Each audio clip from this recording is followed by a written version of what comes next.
गणनायकाय गणदैवताय गणाध्यक्षाय धीमहि गुणशरीराय गुणमण्डिताय गुणेशानाय धीमहि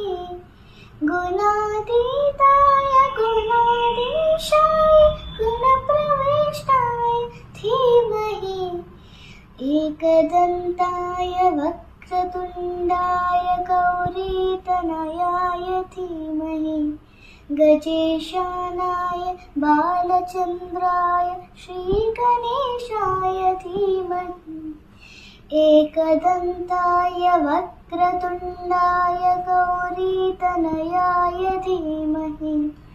गजेशानाय बालचन्द्राय श्रीगणेशाय धीमहि गानचतुराय गानप्राणाय गानान्तरात्मने गानोत्सुकाय गानमत्ताय गानोत्सुकमनसे गुरुपूजिताय गुरुदैवताय गुरुकुलस्थायिने गुरुविक्रमाय गुह्यप्रवराय गुरवे गुरुगुरवे गुरुदैत्यकलक्षेत्रे गुरुधर्मसदाराध्याय गुरुपुत्रपरित्रात्रे गुरुपाकण्डकण्डकाय कीर्तसाराय कीर्ततत्त्वाय कीर्तगोत्राय धीमहि गूढगुल्फाय गन्धमत्ताय गोजयप्रदाय धीमहि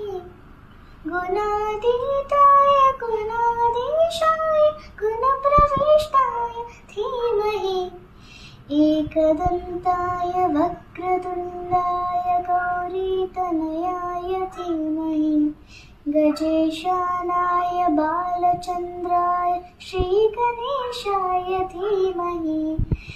एकदन्ताय वक्रतुण्डाय गौरीतनयाय धीमहि गजेशानाय बालचन्द्राय श्रीगणेशाय धीमहि।